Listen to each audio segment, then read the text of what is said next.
Sometimes these videos can be really fun. The round results, you come in, you've had a good week and you're like, oh, this are all the great things I did and these are my plans going forward, or I made a little bit of progress or something like that. And last year it was much more smooth sailing, especially after the first 3 rounds, which weren't great.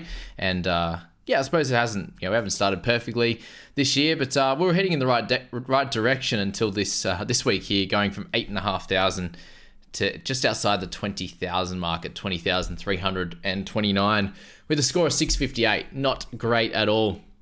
And it's funny that I come here to talk about how crap I went, basically. But that happens sometimes, and we are going to bounce back from this and start making some better decisions after the disaster of the last game yesterday.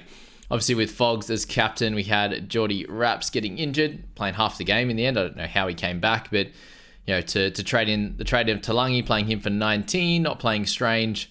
Last week was a good one, so thankful for that. Levi was solid, and Gutho not so solid, but let's focus on the good for the team. And Harry Grant with 61, that was lovely. Cotter with 56 was great as well. Kaipis Paul, another great score with 47, was awesome there as well. And Sammy Hughes, how good, and Lussick. So they're all pretty solid across the board. Murray was on the slightly lower side. He's of a little bit of concern for my team heading into next week there, with his price going to go down a little bit unless he goes back to sort of a 60 odd this week coming up. But I am worried about his minutes and the way they're going to play him at the moment. Although, how many less minutes can they afford to play him given how poor they are when he goes off the park? So that's probably the only thought there. And I'm going to have to do something a little bit drastic over the next few weeks to try and claw a little bit of this back, because I'm not going to have Cleary or Hines, likely, unless I sell him, right? That's kind of the situation that we've got ourselves in right now. Unless a clear cheapie comes up this week, it's going to be hard to get to him without selling like a Murray or a May, a Cotter, which I don't want to do. Murray's the interesting one, obviously having a bye next week.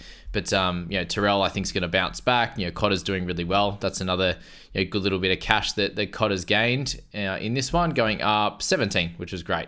Exactly what we want from Rubes, scoring really well, averaging 50. So he's got a little bit more money to make and doing good things. My mistake this year has been not spending it's funny, making a lot of trades in the wing fullbacks and centres, right? But not getting the guns. That's probably the main thing. It's getting the mid-range guys that can have boom games. They definitely have a lot of upside in them, but their team, or the way they've been used in their team, is unfortunately not enough, right? So the team's either playing poorly or they're not being used in that side. Whereas if you went for the Drinkies, the Pongers, the Turbos, that they are main focal point and in solid sides for the most part. So that's probably been my mistake of the year. Outside of that, I'm fairly happy with the other sections of my squad. Obviously, some things in the starting side could have been a little bit different, but I just think I've used a little bit too much down in the wing fullbacks and that centre position, which is a mistake I'm going to rectify going forward and make the necessary adjustments. And that's what this should be for you guys as well. Is it's a bit of a game of chess and trying to get better each and every week and make the correct decisions in your side. So going to focus on as much as I can, trading out the guys that don't have the ability to bite me. Unless Hutcho comes out and gets 100. He's probably one of those guys that doesn't have that ability. And we want to trade in guys that can go big, right? And a keeper kind of potential. Or they're a really good, or have previously been a keeper. So they have those stats on the board and they're a fallen gun like an Angus Crichton. Or they're an up-and-coming cheapie that is pretty well guaranteed to make money like a Galvin.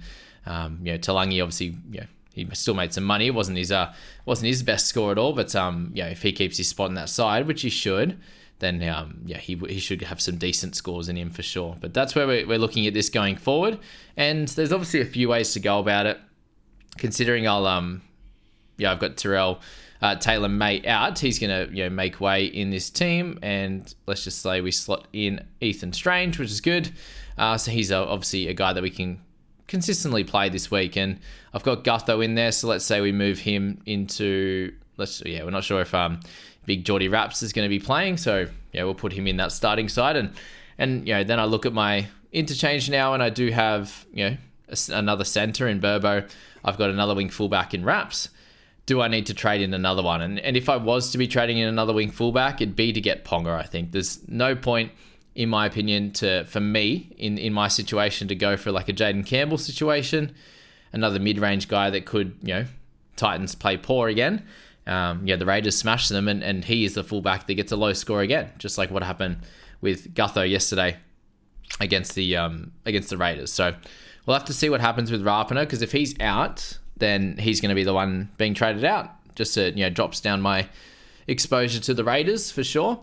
At 547, add the 127 on top. He could go straight to Angus Crichton, obviously there, which would, he's about the 440 as well. So leave me about 230 in the bank, which will be, fairly helpful to use for a second trade, whether that is for Ponga, whether that is to get a gun, edge, or a mid. There's a few things that we can do here. And obviously we've got Nico Hines as an option this week, as well as someone we could slot into our half position, who does come up against the Bunnies this week, which could be a bit of a bloodbath as well. So that's there's some interesting thoughts to have with my side, but let's focus a little bit less on that in this video.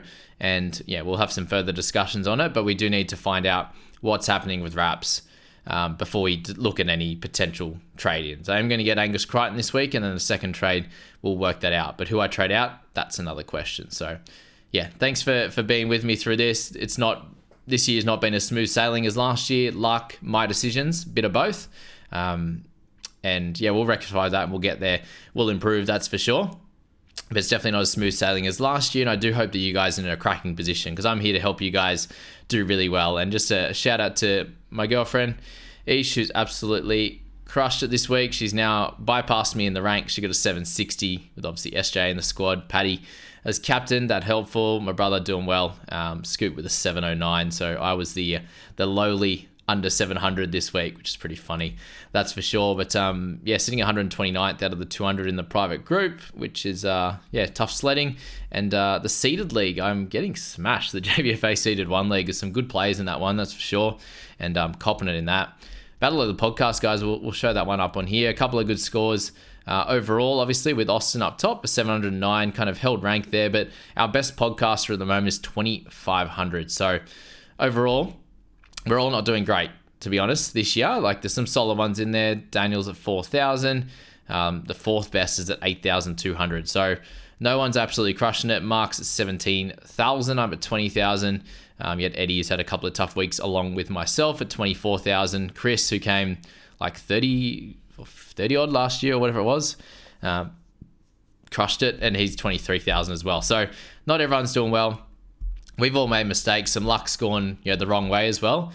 Seeing teams fielding 16 2 weeks in a row. So there's a long season to go, and I think we'll all be fine overall. But let's get to leaders of the community. We have Riley, 20k rank is his name, and he's rank 32. So good stuff for him. We have Dean in there coming second in that with an 811 this week. Awesome work for him. 33 overall. So they're very much very, very close together on that one, which is awesome. And then shout out to Ash again, who's still in a good spot in the private group. I think he's out at 103. So a little bit of a solid score, obviously, with Robson there.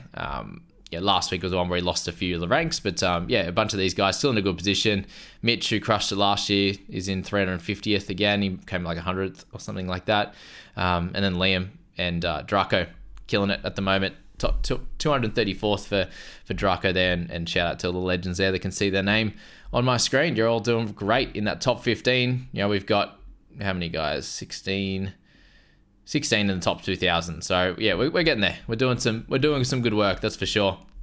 But that's my team, guys. I don't think it's worth spending too much time on it. Obviously, we're looking to improve, get ourselves in a great spot heading into round 13.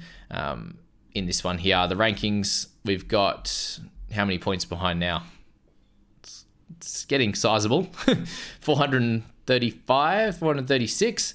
The squad value, we're about 300k behind, unfortunately, at this point of the season. 3 to 400k behind the leaders. Some, one at 11.578. Let's have a look. Is that the highest? That's the highest, I think, from that top 10, top 11 for Houston there.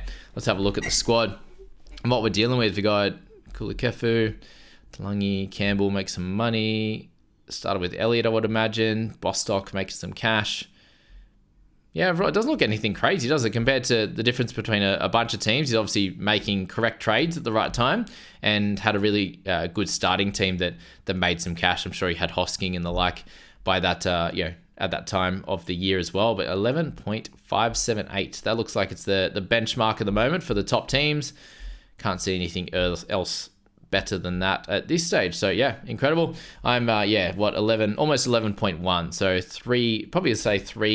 350k behind in squad value, which is not terrible, but it's definitely something we need to work on and get these points up, because 3685 down to the top 100. So 3685 is 301 points behind the top 100. So it's very much sizable, but nothing out of the into the abyss. We got beat by about 100 points from a lot of people this past week. So you can definitely do it in 1 week, and let's see what happens with our squad going into the next few. That's for sure. And we have enough talent in the squad to do good things, and it's just our centers and wing fullbacks at the moment, they're just not performing at all. The last 2 weeks we've had sort of 20s and 30 low 30s at best in the centers and wing fullback, and that's just not good enough, sadly. We had Lussick have a better game, but then all my wing fullbacks and centers had a shocker outside of that. And then you lose Terrell May's score with 23, Hutcho lower with 31, Murray down as well. It's not great overall. We do need some improvements, and I think the mid-tier centers and wing fullbacks situation for me has not worked out this year, and that happens. Sometimes it works out and these guys turn into keepers, which we know that they can be. In the Taylor Mays, we know what Rapana can score at fullback, and he's at early 40s average, which he's a 50 average guy normally, and they've played really well too, so that just hasn't worked out as much. Karaz, he's usually he's still averaging 40 somehow, but he's about that at the wing fullback, at the wing position there. So I suppose it hasn't worked out as poorly as I would have thought. Just thinking that Karaz has scored low every game except one in that one there as well. I'm looking at Fogarty in my team a little bit later than what we would have thought, and Grant hasn't gone as well as Robson, and even Brandon Smith has done pretty well overall there. So that's the squad, guys. Let's move on to the head-to-head team now. I think that's enough talking about my team for now until we get a bounce back and get in the top 20k. Then we can have a good yarn about it again. So thanks for watching, guys. Head-to-head time. Well, it wasn't as bad, but it wasn't too great either. A 691 hanging on to Tupanua. He was going to get traded to Josh Curran. I ended up holding him and trading Hosking and going Hosking to Tohu Harris, who got a 44. So overall, nothing crazy on that front. We did get the Sully points back as well, so they fixed that up, which is great news. And you'd hope that that's the case, considering it was so blatant how those tackle breaks. So he did go back up to 4 tackle breaks, guys. So I don't know if they missed that run or in the review, but took those away. They're now back in there as well. So we got the score from Husey. We got Stranger's score, which was good. Got Kai Pearce-Paul's score, who we did trade in this week.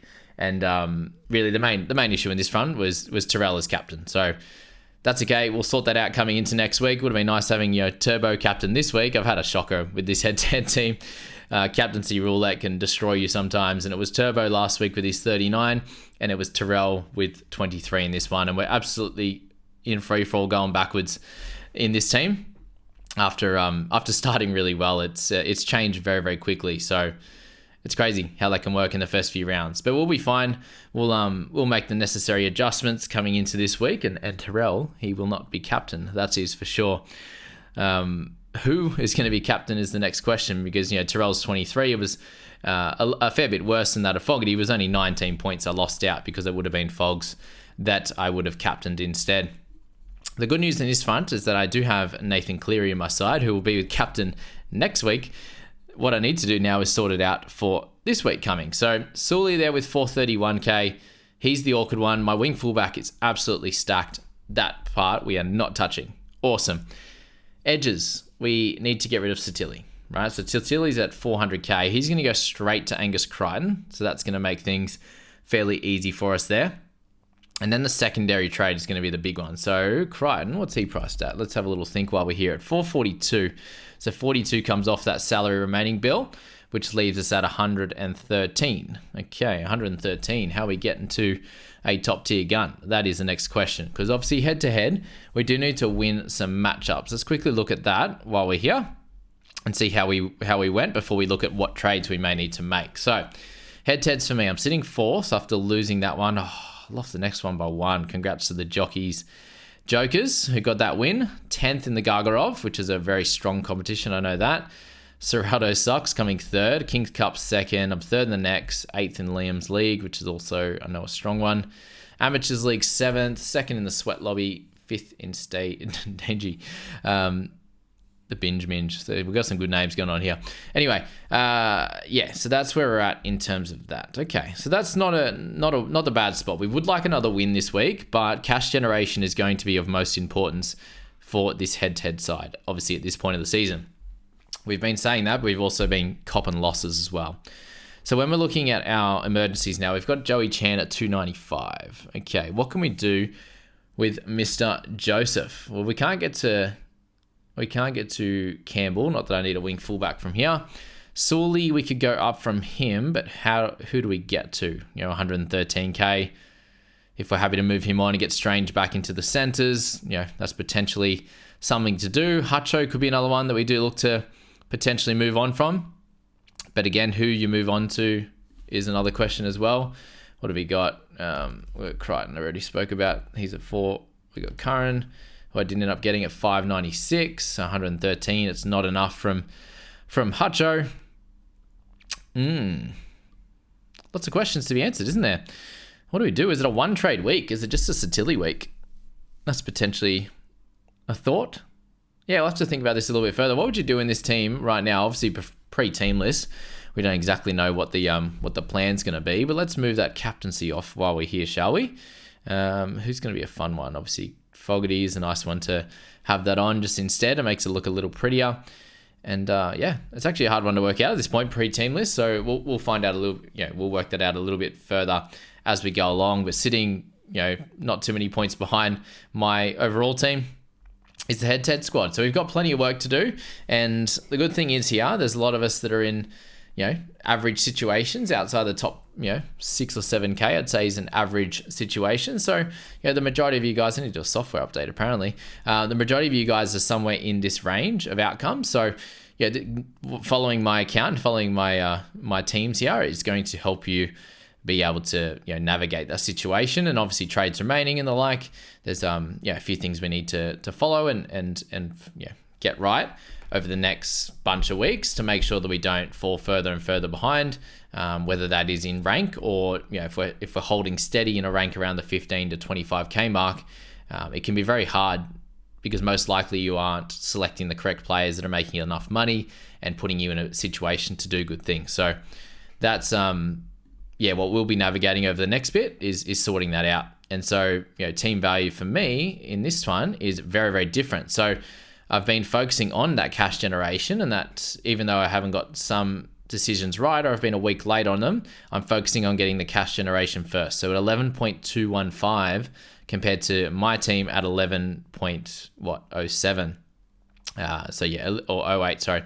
So 130, 140k in front of my overall team with the head-to-head squad. And that's to be hoped for and expected. I've just made a few mistakes, obviously, with captaincy and stuff, which would have put me in like a 14, 15k type of range and in a obviously better position that way. So, cash generation-wise, just because my captaincy has been a bit poor, this rank makes it look worse than it actually is. So that's that on the head-to-head team as well, guys. A fairly short, sharp one for you this week in the round results, and hopefully we have a bit more to talk about following team lists. So thanks for this, guys, and we'll see you in tomorrow's videos.